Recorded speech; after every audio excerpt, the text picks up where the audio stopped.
Hello, welcome to Street Psychology Podcast. Today's guest is Carolyn J. Murphy. She's going to be talking about her journey with overcoming fear, childhood trauma, emotional stagnation, and her God-given purpose. She works as a purpose breakup coach, and she has her signature DARE to break up with fear framework.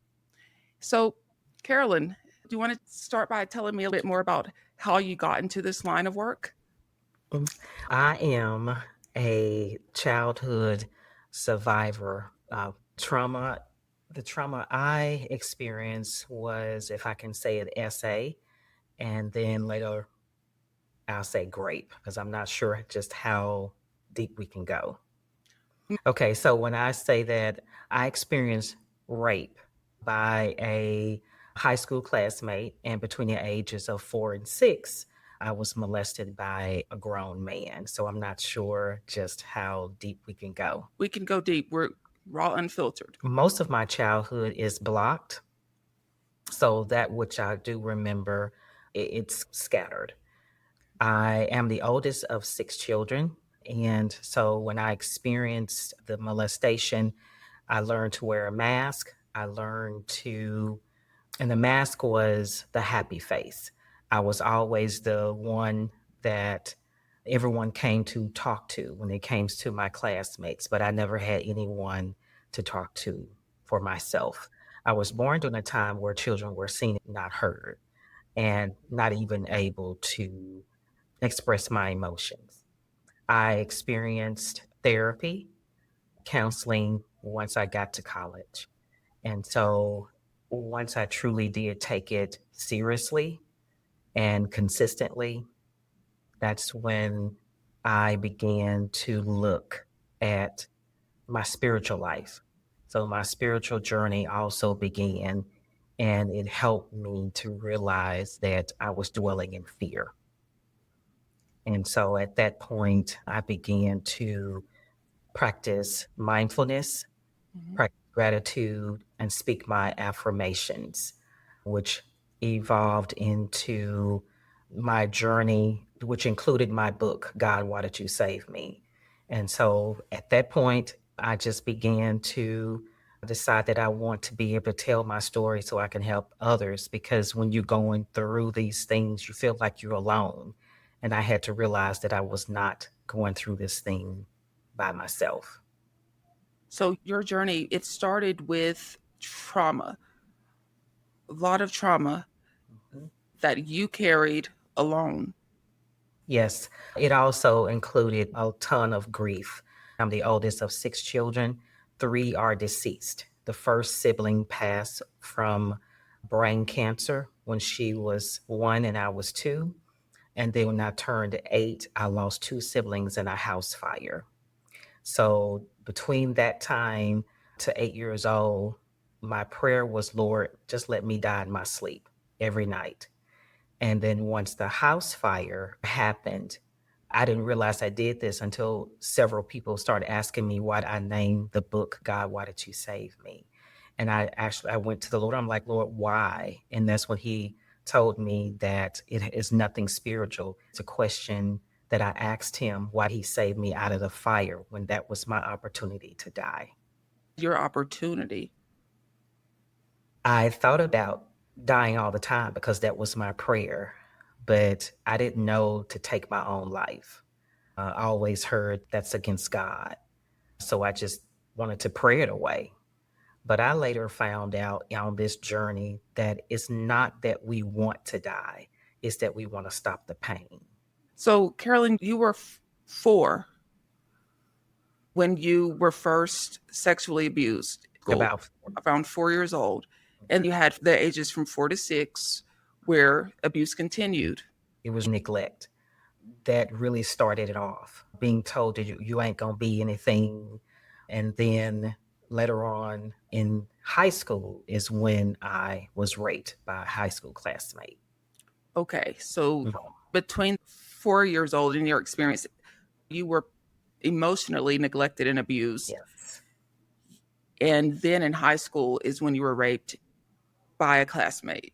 So it was the ages of 4 to 6. Is this when you were feeling like you wanted to die and you were praying Yes. for death? That Yes, is a young age. yes.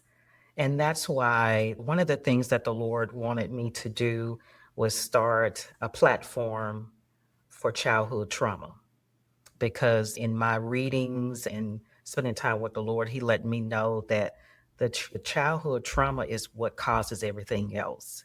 We may grow up in our body and age, but that little boy and that little girl is still wounded back there. I even heard someone say we're stunted. And so that's why we end up becoming overachievers, some of us, fixers. And then it just spawns into other things: bitterness, alcohol, drugs. My choice of drug was sex, just in and out of relationships with men who were actually experienced trauma themselves. And so we don't realize that the childhood trauma, it totally affects our adulthood. Yeah, I did hear once, and maybe that's what you were referring, because usually the age that the trauma happens is generally the age that you find trauma survivors stuck in that mindset at that time, right? Yes. And you went to college and you were introduced to this group. It was group counseling. I went, but I didn't say anything. Usually you go and you just sit around in a circle, you hear other people talk, but it was embarrassing. I wasn't even used to saying what was wrong with me. Again, I wore the smiley face mask, but although I longed for someone to sit and listen to me, I didn't even know how to express it. And even to this day, I still find it difficult to express my emotions and even speak about them. When you were going through this during your youth and adolescence and teenage years, who did you try to talk to about your experiences? The only one that I remember I told was it was two people. My high school principal, who I'm still close to, I graduated in 1991. She knew just about everything. And then my English teacher, Mrs. Fauché, who just died not too long ago. I was in her class in the incident of when I was raped. I went to school the next day, and she knew something was wrong with me because I wasn't the happy, chipper person I usually was. And so when class ended, she had me to stay behind. And then finally, I told her what had happened because the boy was lingering at the door. And she saw that I was too scared to go out the door. But I remember telling my mom what happened, and her answer was, "Good for you. You should have never been there." What? Yeah, she said, "Good for you. You should have never been there." So I knew, and our relationship was I already basically hated her because of the neglect, how she treated me, how she spoke to me. But that statement solidified, "I'll never talk to you again." That's what you said on the inside. Mhm. And you'd already had a strained relationship with her before this. But consider, even with that in mind, you still tried to tell her, Yeah. and she dismissed you. Yes. I didn't realize until my early 40s that she was experiencing her own trauma because the Lord told me, He said, "Look at your mother." And He said, "Look at her." And so when I looked at her, I actually saw her in the spirit. And the Lord said, "Don't she remind you of someone?" And so the Lord started showing me her behavior that mirrored mine because of the child trauma. At that point, I perceived that she was dealing with her own child trauma. That was the beginning of the hard heart that I had towards her, the cold heart. That was the beginning of the breakdown of it. Okay. Yeah. The Lord, you said you found that strength. You found a source of strength and you listened. And your heart was hardened, but it softened a little bit after that. Yes, Did you confirm that these traumas that you were seeing in her were real? I never confirmed it with her because she was like me, closed off, didn't talk. I do remember her constantly saying that her and her mother was never close. She felt like the black sheep of the family. She felt like her mom didn't love her. So it was like that dance around that, but never the specifics. And I want to understand with your teachers, what happened after that? When Mrs. Fauché went to the office, they called the police. The police came, I think it was a male policeman. And in essence, what he said is, there is no proof. It's your word against his. And I was like, you know, something, never mind. Just never mind. And so that's something that I looked once I got past all of that. It's like, this is the reason why women hold things in like this, because it's like the burden of proof is on you. And it's like, how do you prove something like that when he's saying that's what you wanted and you trying to say that's not what I wanted? How do you prove something like that? But I tell anybody, especially women, if you have experienced any type of trauma, in order to be able to live a fruitful life, you've got to deal with the trauma. There is no way around it. I wish I could tell you there was, but there isn't. I tell people that trauma is messy, but it's necessary. And to definitely seek a trauma therapist. If you are a believer, cultivate your relationship with the Lord and seek counseling or therapy. Because cultivating that relationship with the Lord is one step, but a lot of people stop there. And that's why the Lord has sent me to the Black church. He specifically sent me to the ministerial staff because the Lord let me know, as long as the pastor and the ministerial staff don't open the conversation up, and if they talk about it in a negative way, you still got people sitting in the pews grappling over suicide, whether or not they should try it. And so I have a phrase: Jesus plus therapy equals total healing. In this day and time, there is no excuse. You can see a therapist, whether in or virtual, but I'm here to let the household of God know that we are mind, body, and soul. And the word talks about to be healthy as our soul prosper. But you can't do that just, and I'm not saying that God is not enough, because he is, but he also has given us resources. So that is what mental health and its resources are. They're resources that we can use. So I plead with Black pastors, if you know nothing about mental health, partner or collaborate with a mental health professional.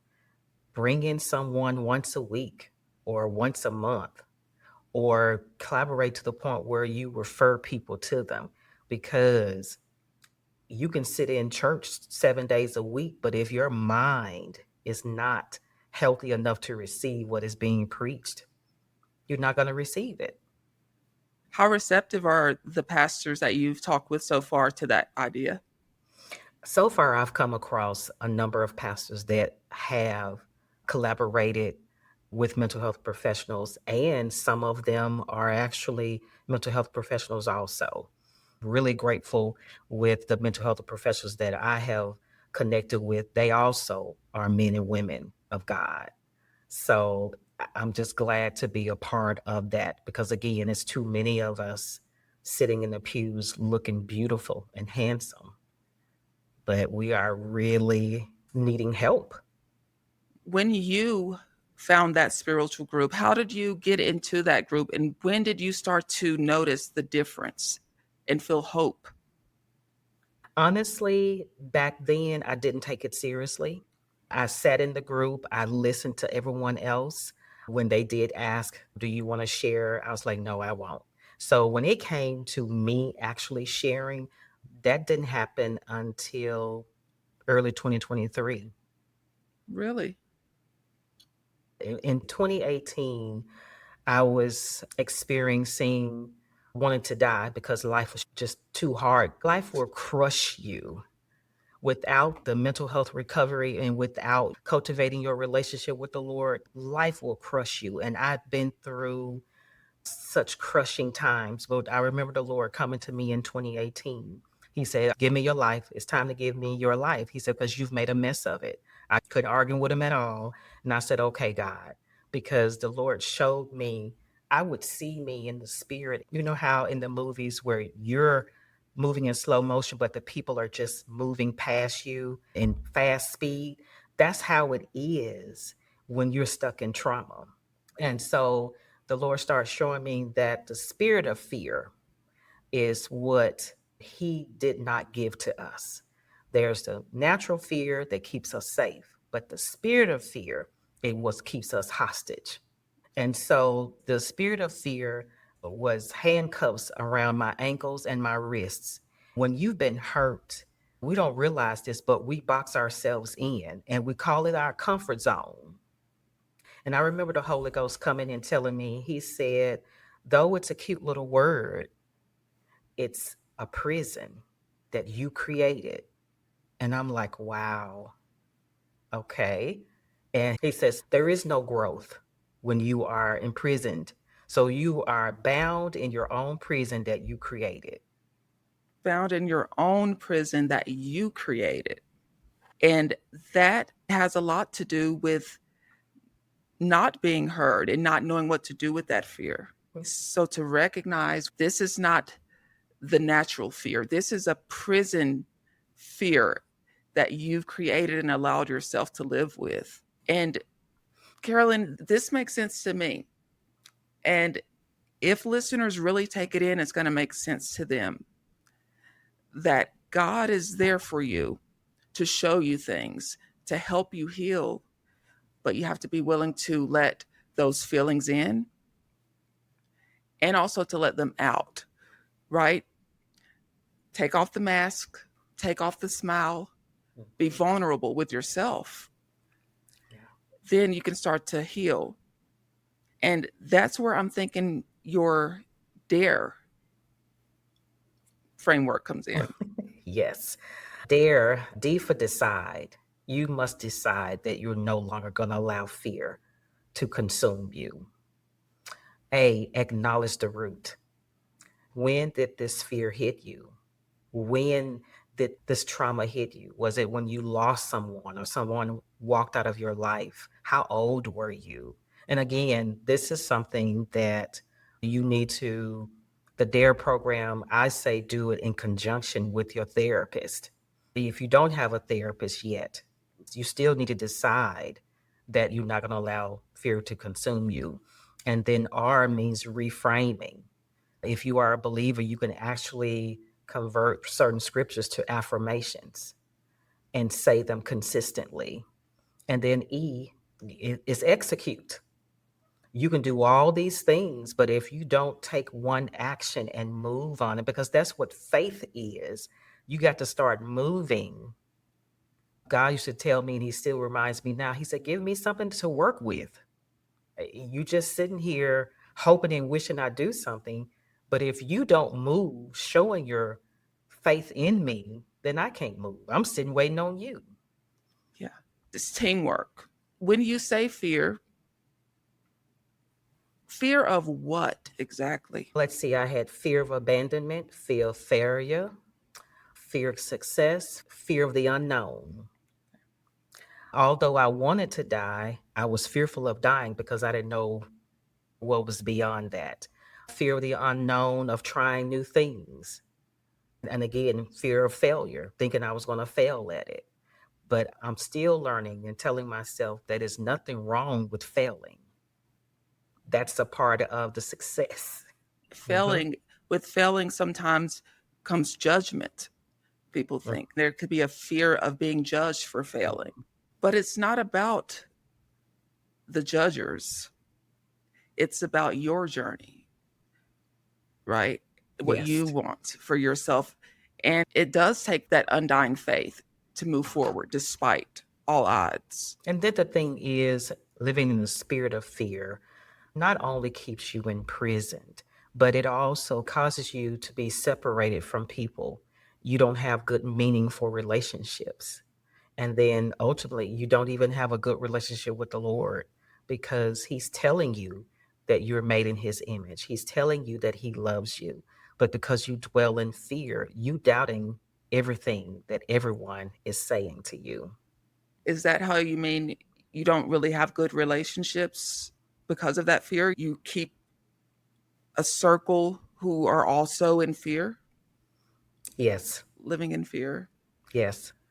because it's comfortable and it Mhm. sounds normal. Yes. Okay.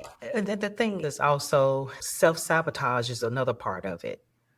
First of all, you keep people at arm's length. You don't let them get close to you because you feel like, especially for me being young, experiencing the things that I experienced, is like, what if I let people in, they're going to see the real me and they're going to leave me like other people did. Mm, And it really is wide and deep. And that's how I explain it, that the spirit of fear, trauma, is a big gaping wound, and there's a difference between a wound and a scratch or a cut. A wound is deep and wide, and the word of God is like gauze. And before you put the gauze in there, you got to go in there and clean it out. It may sound ugly, but you got to clean it out. And that's therapy, that's counseling, that's doing the heart work. And so when you're doing the heart work, God comes in there and he starts to put the gauze in to help with the healing, because it takes longer to heal when it comes to wounds. You got to be consistent. You've got to make a decision every day. God gave me my signature talk. I broke up with fear. And that was in 2018. But I quickly realized that's a declaration, but I still got to break up with fear every day. hmm Yeah, it's a continuing process. It's because some people might say, you can't heal me. I'm not going to be healed in one day. What is therapy going to do? But like you're saying, it's an ongoing process Mhm. that you have to be willing to commit to and work through every single day. Exactly. And I'm also a Christian life coach. Even though I'm in the mental health space, people think they need coaching. And I'm like, no, I say coaching is a necessary luxury. That's what I call it. But until you make peace with your past, you'll never be able to move forward. A coach is a person that, if you're stuck, but you've made peace with your past, but you want to go forward and you don't know how to go forward, that's where a coach comes in. But I'm always pointing people to Jesus and therapy. Until you can make peace with your past, and making peace with your past is looking like you can look back and cry tears of joy instead of the other. You think about that person that has left you, whether they walked out of your life or whether they passed on. If you can look back and say, God, I really thank you for the time that I had with this person. But if you still look at that person and you just crying, you hysterical, haven't made peace with your past yet. Yeah, when you said earlier that you would keep people at arm's length, not let people in because you were afraid they'd see the real you, they'd see your hurt, because historically that happened and they left you. Yes. What did that hurt and trauma look like to people that you'd experienced that with? Wow. That is what it looks like. I know that when you are experiencing that type of trauma where you want no one to be close, you do want people to be close to you. You desire that closeness. I think I've seen it where we hurt the people that's most close to us. And you sit in relationships with men and women in relationships. That woman that has not healed, she is blaming the man for everything. We put unrealistic expectations on people, especially our spouse. When I say unrealistic expectations, we expect the man to just truly make us happy in all areas of our life. That's unfair to him. Only God can come in and do that type of work. And then, like I said, it's toxic. And we're just carrying around a lot of toxic. So we're toxic at home, we're toxic at work. So Mhm. that's the best way that I can say how it looks. Yeah, and it pushes people away. Oh, hmm definitely. And then what comes to mind too is emotional. You're hmm 1 minute you're happy, the next minute you could bite somebody's head off. And so that's what God has me looking at now: emotional stability, emotional resilience. Once I start dissecting it, I'm like, how do you get to emotional resilience? And the Lord said emotional stability. I'm like, how do you get to emotional stability? The word, and then something I call the wellness toolbox. The wellness toolbox is your toolbox full of self care, such as journaling, walking, watching comedy. It's anything in your toolbox that you can pull out to keep you from going over the edge. That's the essence of it. And so I tell people, build your wellness toolbox. Include your therapist. You don't just need a therapist in time of crisis. In time of crisis, you won't even think about a therapist. You can use your therapist as a tune-up. Go talk to him or her once a week, once a month, or every 2 weeks. And I just want us to, especially as men and women of God, we're here. There are tools and resources out there that you can use. Yeah. Where did you grow up in the church? I was going to church with my grandmother, and so we didn't go often, maybe twice a month. Church attendance didn't increase until I became a single mother, which was in my early 20s. Okay. So you were introduced a little bit. Of course, you were younger. You didn't really understand. You couldn't use what they were giving you, but it set a little bit of a foundation to be more comfortable later in life to lean on the Lord and get you to that next step. And you work a lot with women specifically. Yes. And what type of changes have you seen in people that you work with? I've been more on the peer side of the business, which is education and awareness. And when I began to tell my story, especially classmates from elementary, they began to hear me or read some things. They literally inbox me or call me and say, Carolyn, I didn't know. Why did you hide it? And it's not that I was hiding it, it's just I didn't know how to even say it. When you're young in that age, you trying to figure out how to even process. Once I began to tell my story, I realized telling my story is a form of healing. People began to come to me and tell me some of the things happening to them.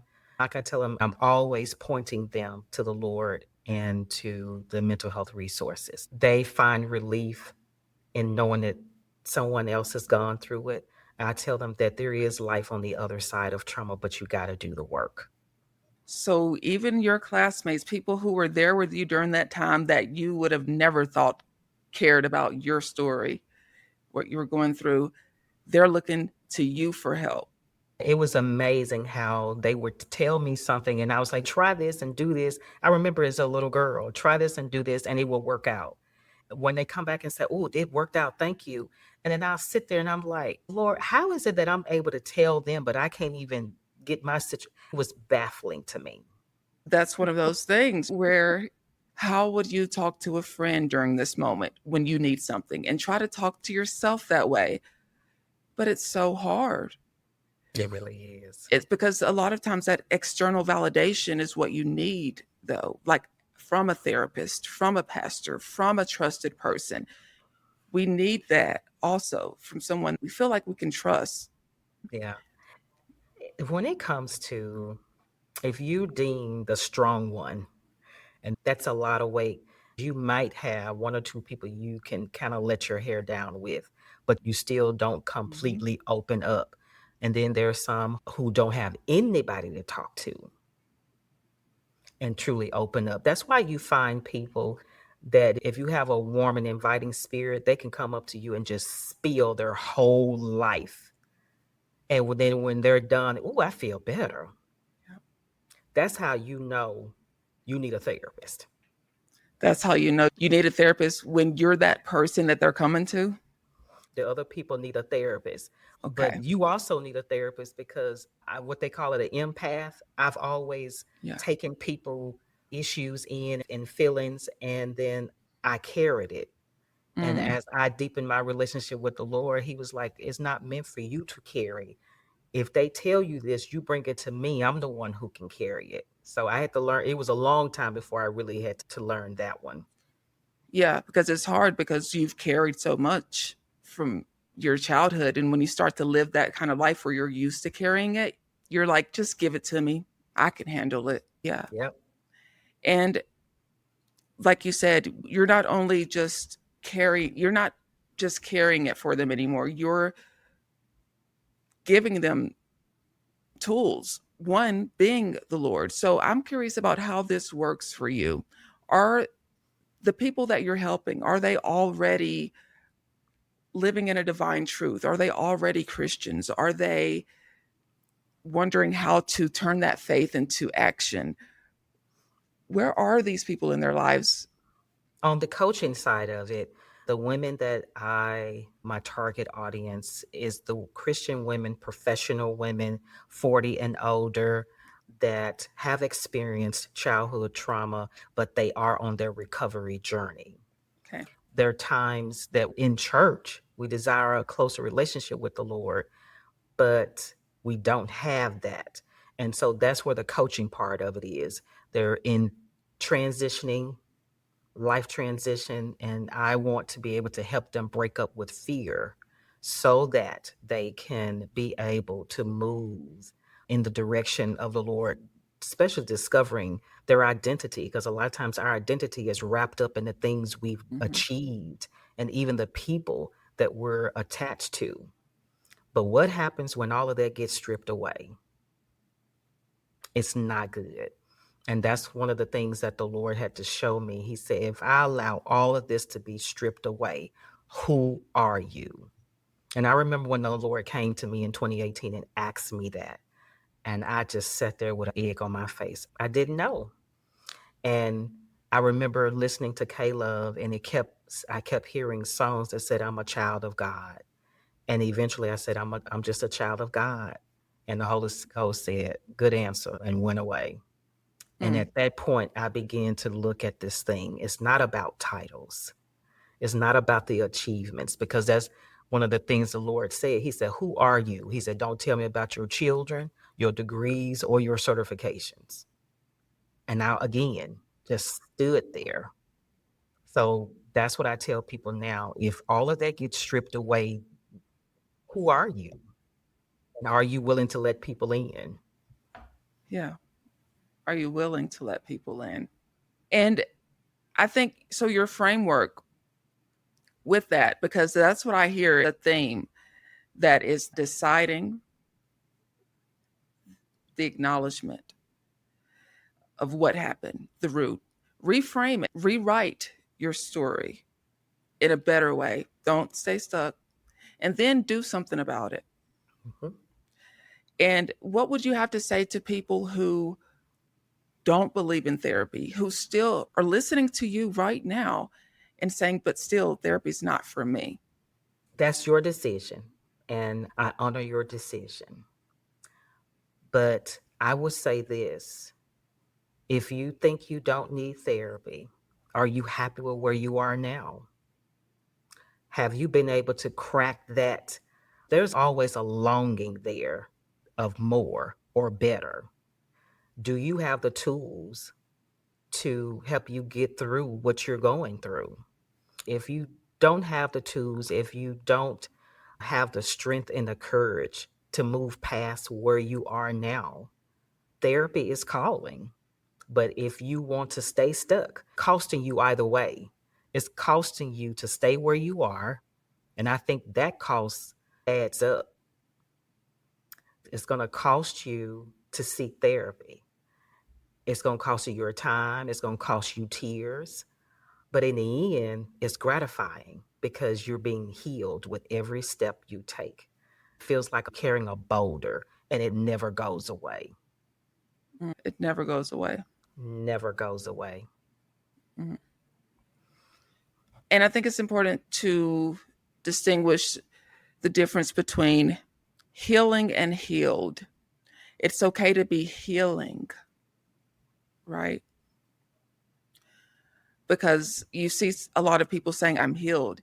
And people who haven't started that journey yet, they don't want to do the work to get to I'm healed. But it's okay. And it feels just as good, I would say, when you're healing. Yes. When you say heal, I don't think we'll ever truly be healed because it's different parts of us. I may be healed in one area, but it's going to always be something over here that I've got to heal from. I have broken up with several fears, But I still got another fear I got to tackle, and that's going live, just picking up the phone and going live. That you might as well just pull all my teeth out because I don't want to do that one. You know how people pick up their phone and say, "Hey, everybody," Oh, yeah. I cannot do that. Okay. But that's just one of my fears that I've got to break up with. Yeah. So you decide. You have to make that decision. Yeah. And everybody can do it. Everybody can take And steps to yeah, heal and be better. choice is a beautiful thing. It's scary, but it's beautiful. Yeah. And your story is powerful. And I know there's a great deal of people going through something similar. They've not even started to talk about it yet.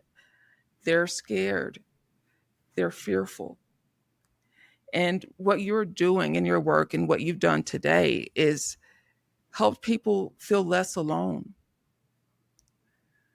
less scared, less at fault. And you said you were told that you're not going to be anything, you're not good, to start to let those thoughts go away. That's not true. Look at you.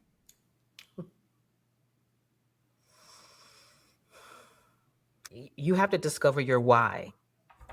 Once you make your decision, your why is what's going to keep you through the recovery journey. It's up and down, in and out, upside down. A lot of times you walk away from your therapist feeling worse because you digging in a wound that you've had. And I just want us to know it's not going to be easy, but it's worth it. Your trauma, whatever happened to you, is not your fault, but it is your responsibility for your healing, your recovery. You can no longer keep, especially if things happen to you when you're young. And once you get to a certain age where you are responsible for yourself, there is no more excuses. It's too many resources out here. And so that's one of the things that I want to do. I want to be able to put the ball in your court. I want to get it off of me.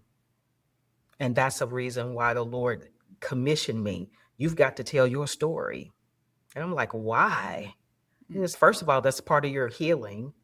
And people question me, why did I write the book? That was part of my journey. A book may not be in somebody else's journey. Mm-hmm.